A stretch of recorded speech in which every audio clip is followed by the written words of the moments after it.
Analyzing Dianetics and Scientology at L. Ron Hubbard's honesty level is a complex task. Hubbard was an incredibly charismatic figure and a prolific writer, blending ideas from psychology, science fiction, and esoteric thought into a compelling narrative.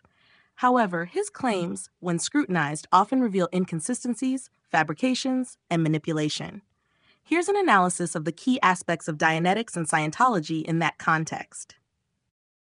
Dianetics is based on the idea of erasing traumatic memories, or engrams, to achieve a state of clear. Unlike later Scientology practices, Dianetics auditing sessions are done without the use of an e-meter. Auditing involves a counselor guiding a subject through traumatic or painful memories, often in a repetitive conversational style, aiming to bring unconscious memories into consciousness. No scientific foundation. Despite being branded as a science, Dianetics lacks empirical evidence for its claims. The engrams concept has no neurological or psychological basis. Manipulation through auditing. Even without the e-meter, the auditing process in Dianetics can involve psychological manipulation. Subjects are led to believe that their well-being depends on continually reliving past traumas, fostering dependence on the method. Self-promotion and profit. Hubbard marketed Dianetics as a revolutionary breakthrough in mental health, despite its dubious foundation. His notorious quote about starting a religion to make money suggests his motivations were less about truth and more about financial gain. Plagiarism and pseudoscience. Many concepts in Dianetics are repackaged versions of earlier psychological theories, like abreaction therapy or occult ideas from the 19th century. Hubbard presented them as original discoveries, which shows a clear disingenuousness in how he portrayed his work. In terms of honesty, Hubbard portrayed Dianetics as a groundbreaking medical treatment while knowing full well it lacked scientific backing, making it more of a con than a cure. Hubbard pivoted towards forming a religion, which he called Scientology. This transition was crucial, as it allowed him to gain tax-exempt status and insulate the organization from the kind of scrutiny Dianetics had faced.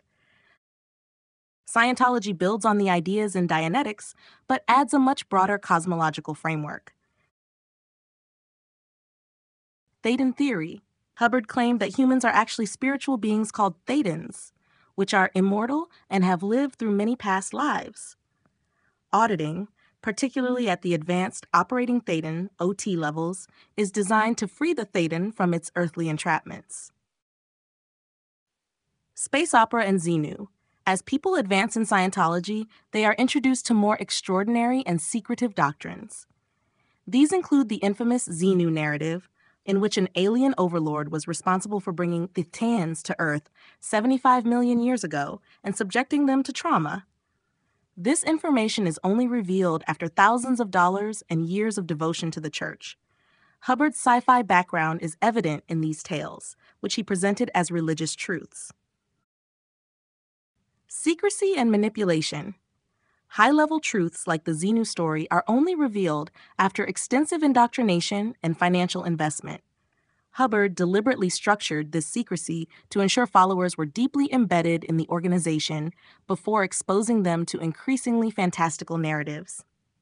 This suggests that he understood the need to control information to maintain the system's power. Hubbard's personal behavior. Hubbard's own life sheds light on his honesty, or lack thereof, in constructing Dianetics and Scientology. His military record was exaggerated, his claims of miraculous healing powers were unfounded, and his personal writings reveal a deep cynicism about the very practices he promoted. He repeatedly emphasized the control he held over his followers, and showed little concern for their well-being outside of what they could provide to him and the organization. Conclusion.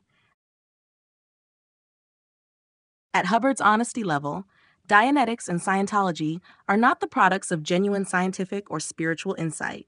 Instead, they appear as tools of control, financial exploitation, and manipulation. Hubbard was highly aware of the lack of legitimacy behind his claims, yet skillfully crafted a system that made him a revered figure to his followers. His disingenuousness in positioning himself as a spiritual and scientific authority while knowing the hollowness of his doctrines speaks to his mastery of deception. Thus, viewed through the lens of his own honesty, Dianetics and Scientology are primarily vehicles for power and profit, rather than sincere attempts to improve human life or spiritual understanding. Audiences know what to expect, and that is all they are prepared to believe in. What are we? Oh, man, why do I gotta be the guy who tells the kids there's no Santa Claus?